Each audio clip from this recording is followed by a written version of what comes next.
Due to the graphic nature of events at this haunted place, listener discretion is advised.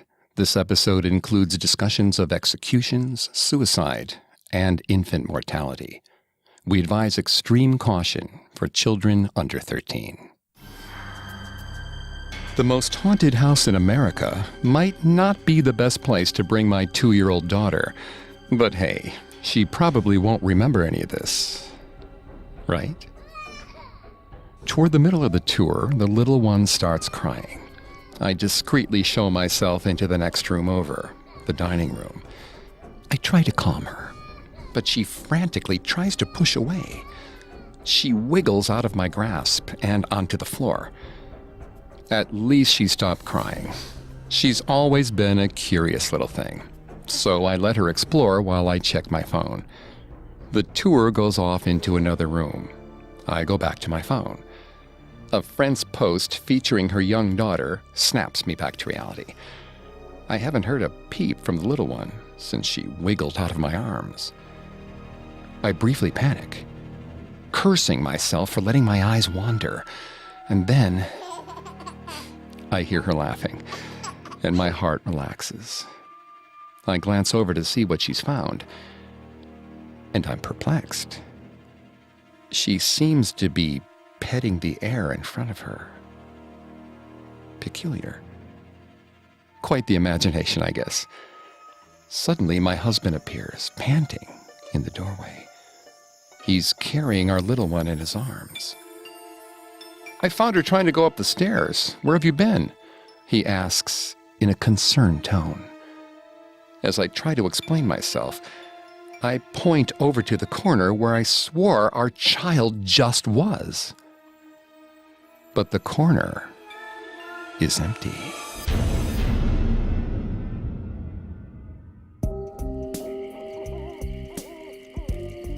Welcome to Haunted Places on the Parcast Network. I'm Greg Polson. Every Thursday, I take you to the scariest, eeriest, most haunted, real places on Earth. This week, join me on a supernatural journey to the Whaley House in San Diego and discover why, to this day, it's haunted.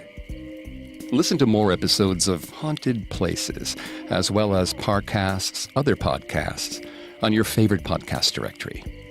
We're also on Facebook and Instagram at Parcast, on Twitter at Parcast Network, and at parcast.com. Many of you have asked how you can support Haunted Places. If you enjoy the show, the best way to support us is to leave a 5-star review, wherever you listen. We all know what the stereotypical haunted house looks like. A 2-story mansion that was probably a real stunner in its day, but now sits abandoned, decrepit. It might be surrounded by a dense forest containing all kinds of strange, nocturnal creatures. The windows are either boarded up or broken. It's outlined with a wrought iron fence that used to keep strangers out. The creaky gate swings back and forth in the wind. Typically, this is how we think of haunted houses. Run down with a thick layer of dust and spiderwebs covering every surface. So it's a little ironic that the home often proclaimed to be the most haunted in America doesn't match that description at all.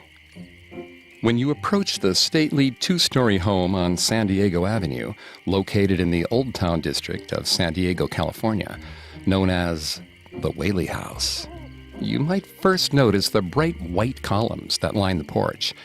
They seem like they were painted yesterday. The entrance to the house is open, inviting even. All the windows are intact and fitted with beautiful dark green shutters. The house itself is made of a gorgeous red brick. It looks just as it did not long after it was constructed in 1857. However, despite its decorated homely interior, the Whaley House is mired in dark and frightening rumors. Rumors that evil spirits have always plagued the family home. Rumors that frightened the local school children and caused some to visit just before nightfall in hopes of being scared. Rumors that those who were brave sometimes even knocked on the front door.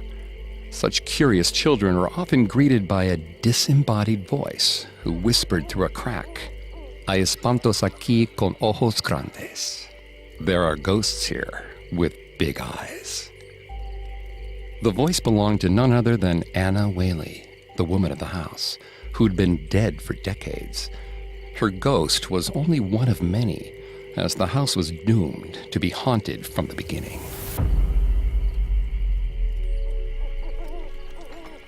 Thomas Whaley's life in San Diego began at the gallows. A crowd gathered around the platform, spectators of the execution. Two men stood on the platform, one with a roll of parchment, the other with an abnormally large pair of boots, and his hands tied behind his back. The man holding the parchment announced to the crowd the name and the crimes of the man about to die. Yankee Jim Robinson, accused of grand larceny, attempted thieving of a boat from San Diego Harbor. Thomas could tell by Yankee Jim's demeanor that he was a hardened man. Thomas watched as the noose was tied around Yankee Jim's neck. The parchment man said a quick prayer, then kicked the stool Jim stood upon. The crowd cheered. Had they been listening, they would have noticed the distinct lack of a... Yankee Jim's neck hadn't snapped. Thomas saw Jim's eyes bulge and his legs kick. He struggled, but his hands were bound. A child in the crowd noticed the same. The child tugged on his father's coat, as if asking, why isn't the man dead? A hush fell over the crowd. They watched as Yankee Jim kicked, his massive feet swinging wildly. Thomas knew it would take time. He'd been to an execution like this before. As the crowd petered out, Thomas was able to look at the land. The soil looked rich. The ground was level. The trees grew tall. This was the perfect location for a new home, and with it being an execution ground, he could probably get the land for cheap. Thomas climbed the gallows and approached the man with the parchment, who stood with his pocket watch in hand, timing Yankee Jim's last moments. Thomas asked him if the land was for sale. The parchment man was shocked. The city planners had wanted to develop the land for ages, but nobody wanted to build on the bones of criminals. Their spirits might not like it. Thomas enjoyed bargaining with superstitious fools. They were always easier to talk down on the price. He and the parchment man came to an agreement, and right as they shook hands, the area went silent. Thomas looked up to bulging red eyes staring down at him. Giant boots swung lifeless in the air. 45 minutes from the kick of the stool, Yankee Jim was dead, and the land belonged to Thomas Whaley.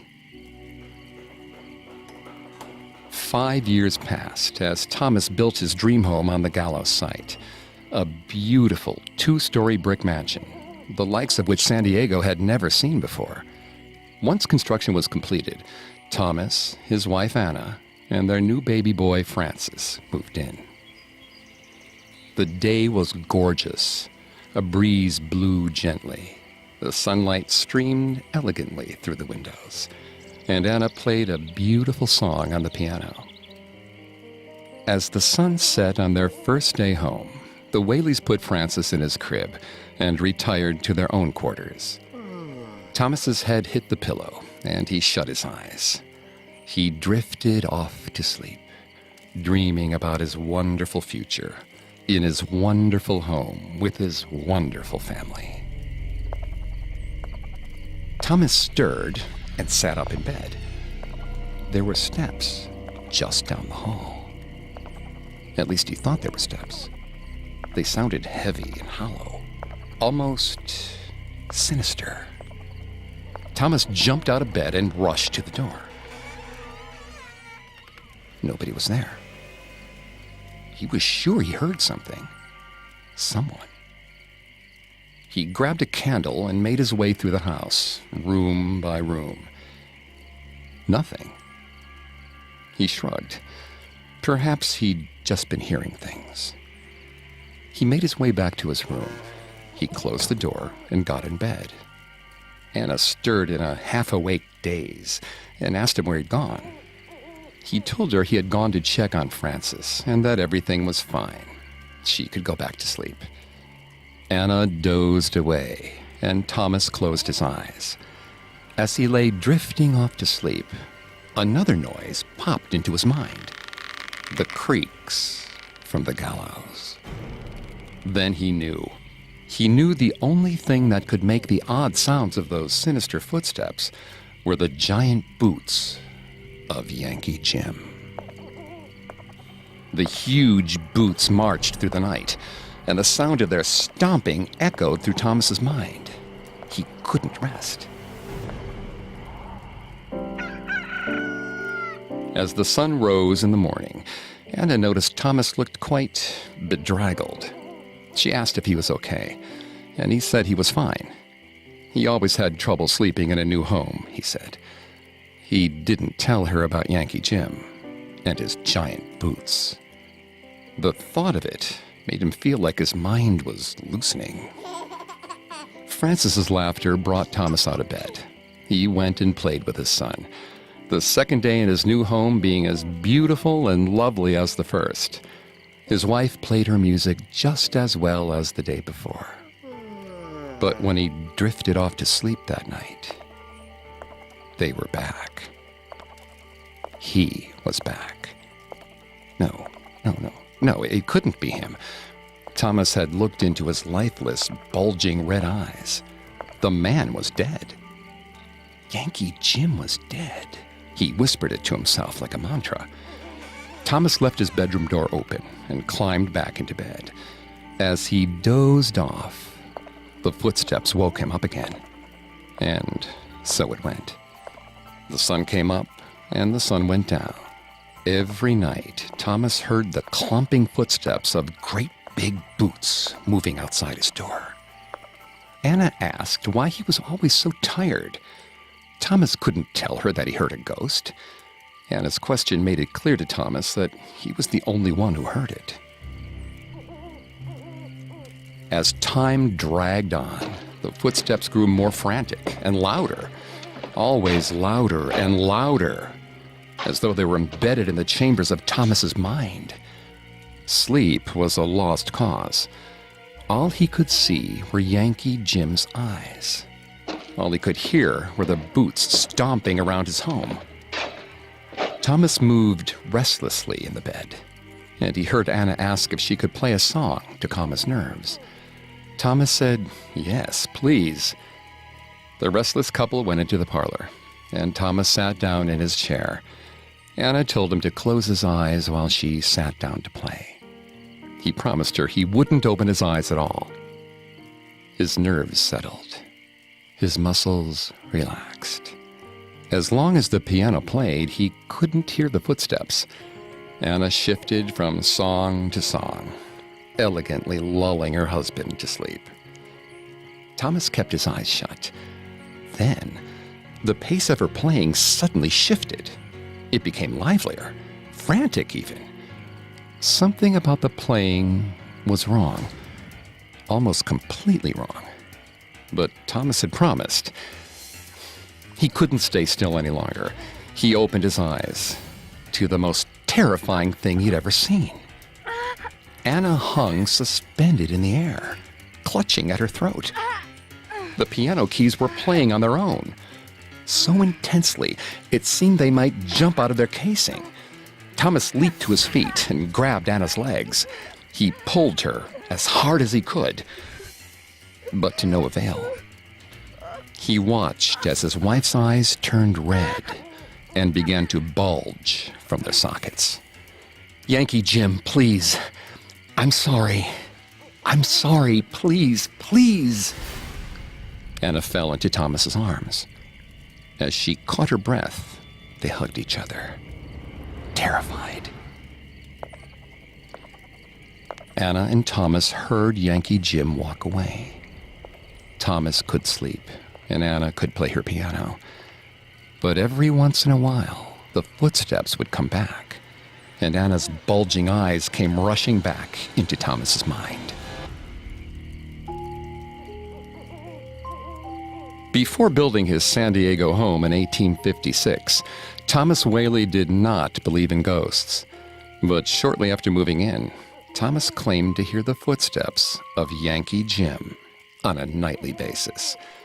The rest of the Whaley family for the next 2 generations all claimed to have heard Yankee Jim at one point or another. Some hearing his steps to this day, cementing the legend of Yankee Jim's ghost into the history of the Whaley house. We'll have more about the Whaley family and their encounters with the paranormal after this. Now, back to the story. In 1856, Thomas Whaley built his family's home on the grounds of San Diego's former gallows. The spirits of the site had come to haunt the house immediately after construction was completed, but it wouldn't be long before new ghosts began to settle in. Anna Whaley lay in bed, her body convulsing with labor pains. Thomas held her hand, and the midwife knelt at the foot of the bed. Breathe in, push. Breathe in, push. Anna had given birth before, but this time, in this house, something felt different. It felt like the house was waiting, like it was excited. Anna gave birth to a beautiful baby boy. The midwife placed the boy in her arms, and she held him close. As she looked upon his red face and bawling eyes, she was filled with an overwhelming sense of dread. She already loved the boy, but something felt wrong. Something in the walls of the room.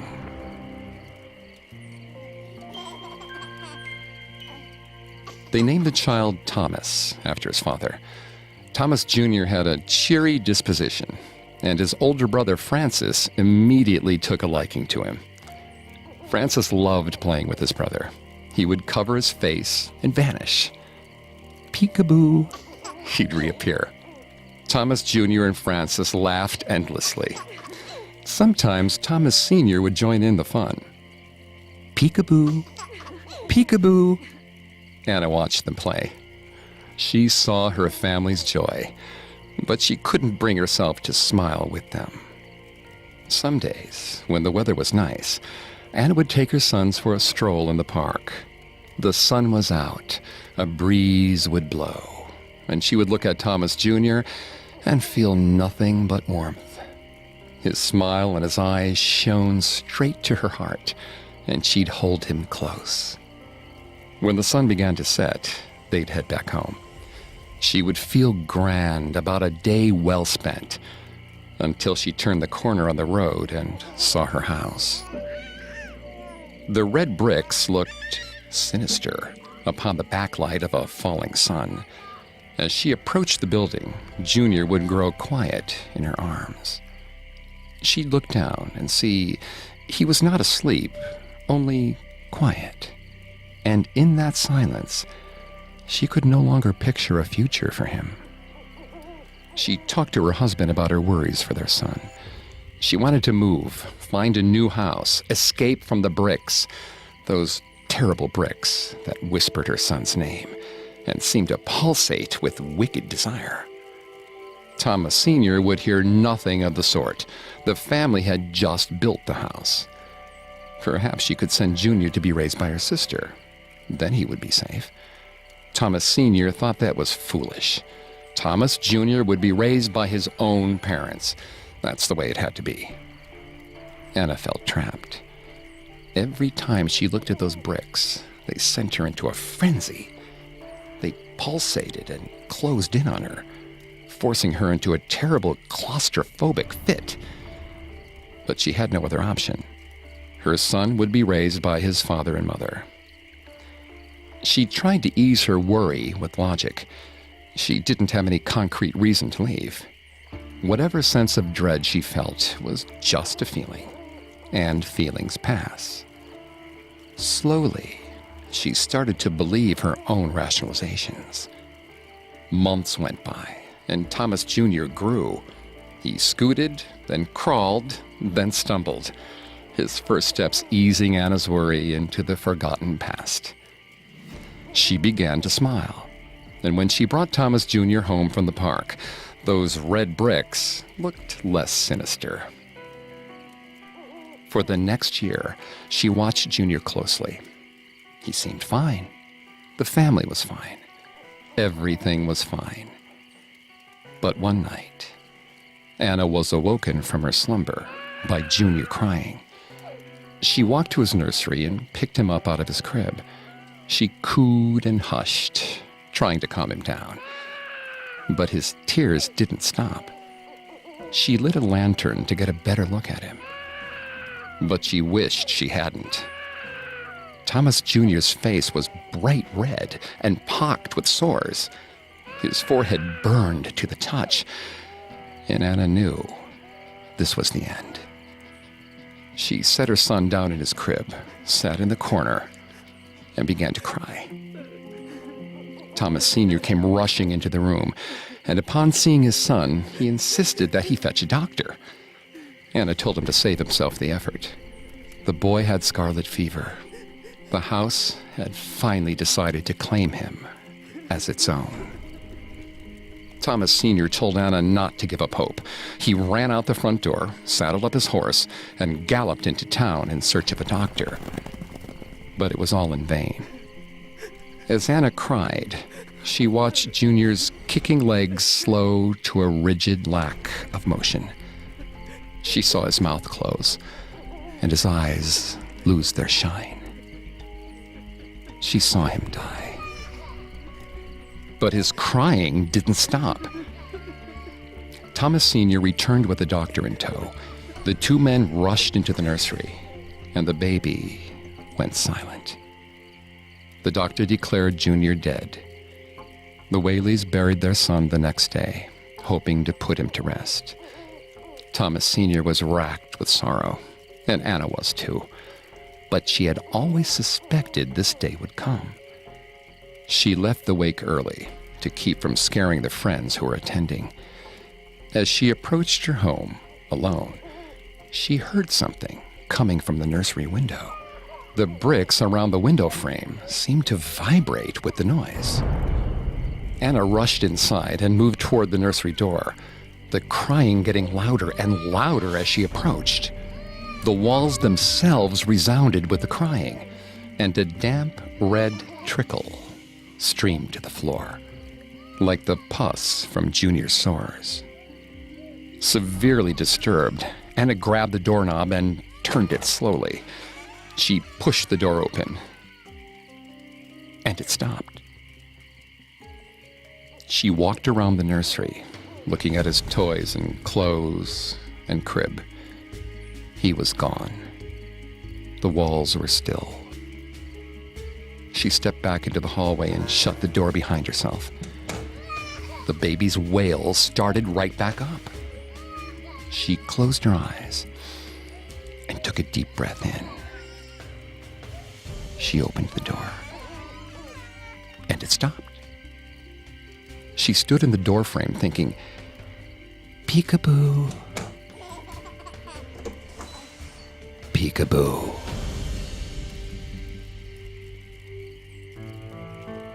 Thomas Whaley Jr. died in 1858, and his mother reported hearing his cries come from the nursery where he died over the next several years.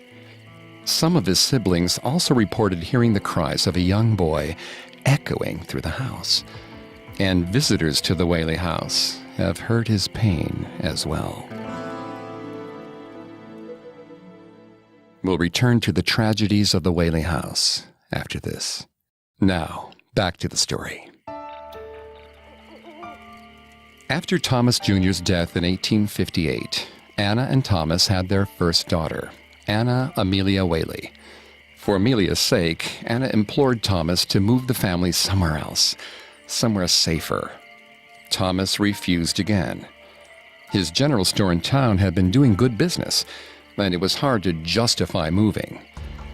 Until the general store burnt down. The police suspected arson, but the culprit was never found. Anna consoled her husband, but then pointed out they now had no reason to stay.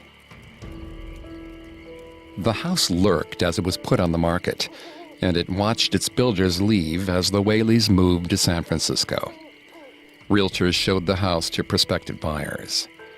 During tours, doors would slam shut, windows would fly open. The house would creak and groan, scaring potential owners away. The Whaley house ensured that it would remain unoccupied. It was, after all, loyal to its namesake.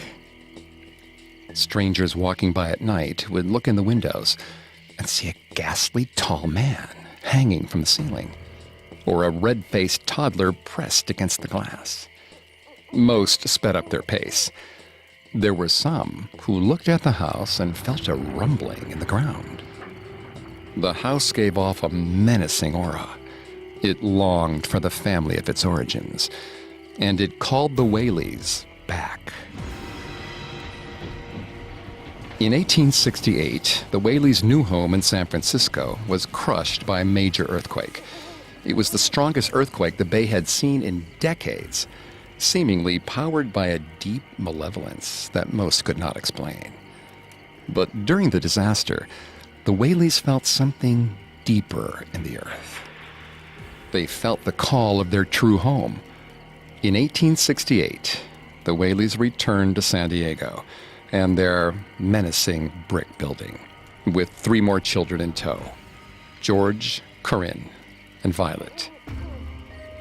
Upon their return, Thomas and Anna renovated the building, adding an expansion for a general store that they could operate out of their own home. The family learned to live in the home, its various spooks and specters becoming a part of their everyday life. But the house wanted more, and it was willing to bide its time.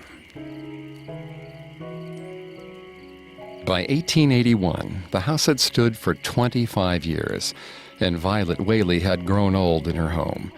Well, she was only 19, but she felt old. All the women her age were getting married, and she had yet to meet a suitor she approved of. They were either too short, or too tall, or too aggressive, or too passive. And all of them were scared of her house. If they were scared of the house, they were also scared of her.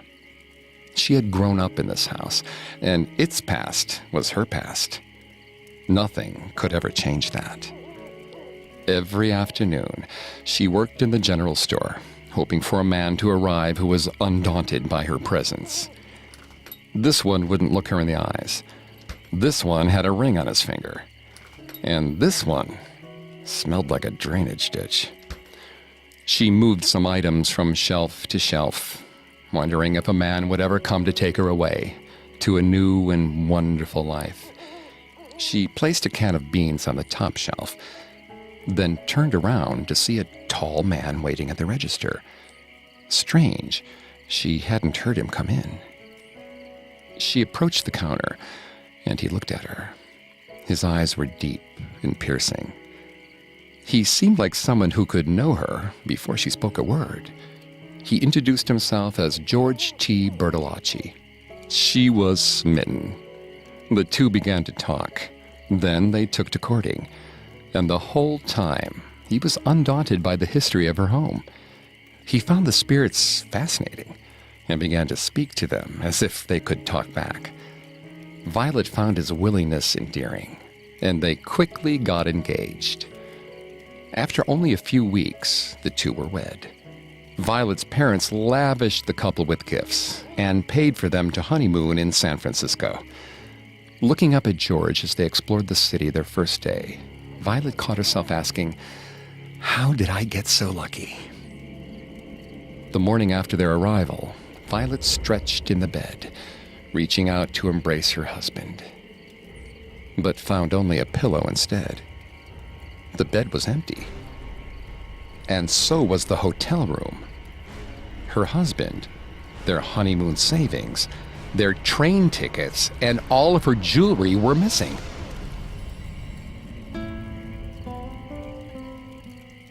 Violet returned to the family home in San Diego in shambles. She felt like a failure, returning to her old home and her old life. For weeks, she stayed in her room, speaking to no one. As she tearfully unpacked her suitcase, she threw her clothes all about the room. Words echoed into her mind from an unknown place. Mad from life's history, they said. Violet grew more angry at Bertolacci.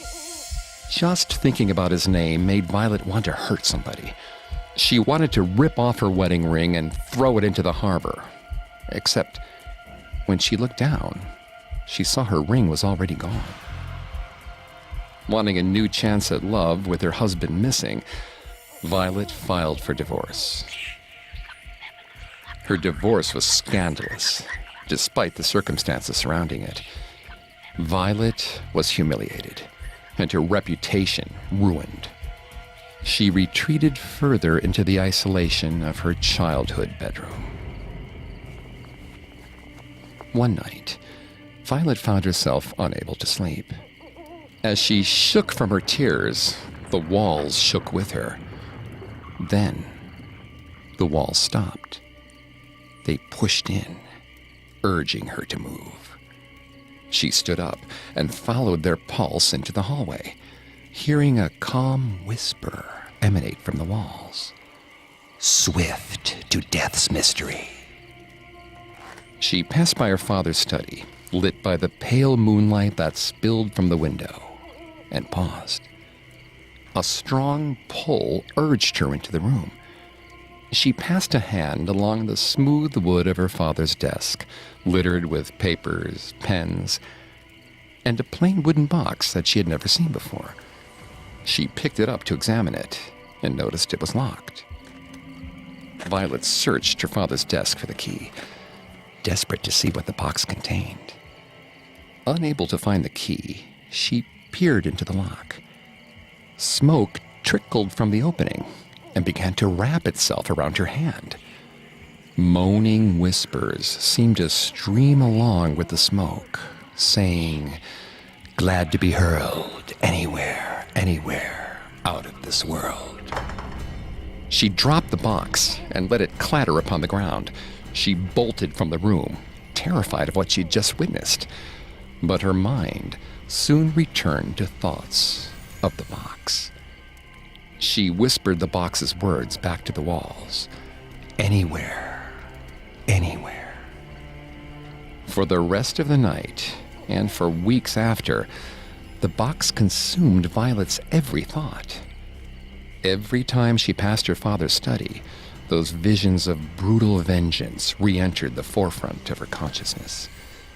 The visions echoed in her mind, louder than the one in her head that said she was a failure, and louder than the whispers that had ostracized her from society. When she closed her eyes, the box was all she saw, and that lock was the only thing standing in her way. Violet knew her father had a ring of keys that unlocked everything, from the stables to the general store.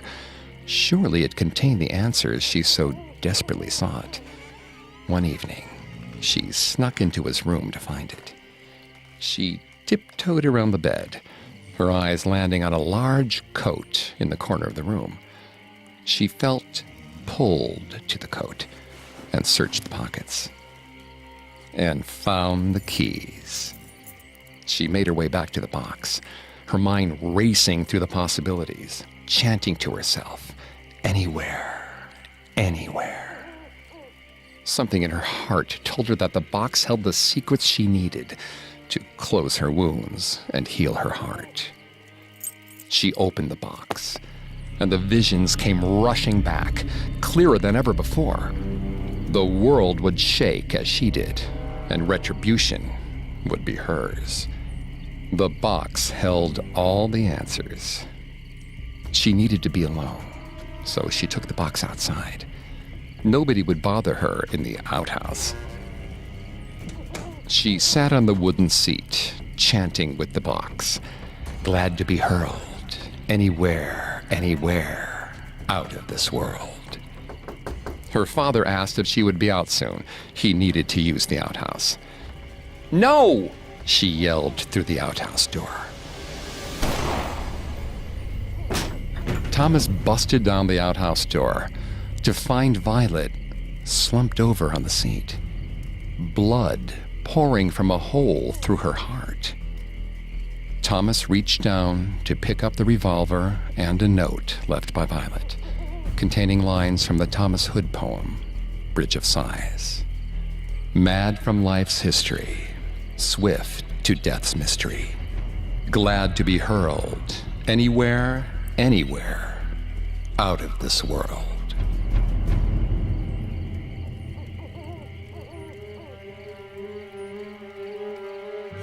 In 1885, Violet Whaley shot herself through the heart with her father's gun after being swindled by her no-good husband.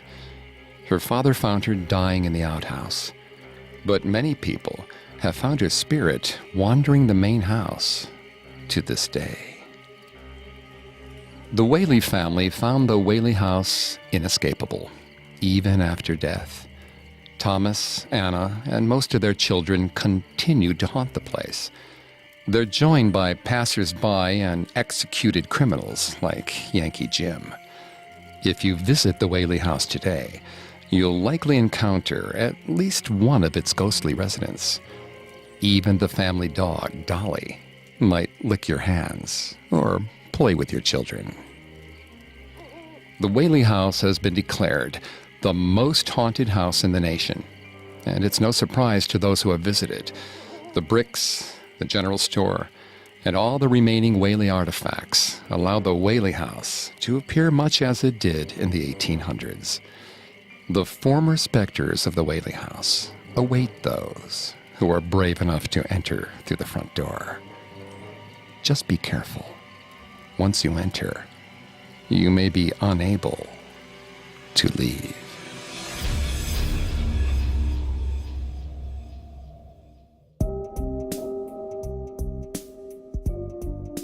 Thanks for listening to Haunted Places. A new episode comes out every Thursday. Listen to all of Parcast's podcasts on Apple Podcasts, Spotify, Stitcher, Google Play, CastBox, TuneIn, or your favorite podcast directory. Many of you have asked how to help the show, and if you enjoy Haunted Places, the best way to help is to leave a 5-star review wherever you listen. We'll see you next week. Haunted Places was created by Max Cutler. It's a production of Cutler Media and is part of the Parcast Network. It's produced by Max and Ron Cutler. Sound design by Ron Shapiro, with production assistance by Paul Mahler. Additional production assistance by Maggie Admire and Carly Madden. Haunted Places is written by Kaylee Huffman. I'm Greg Polson.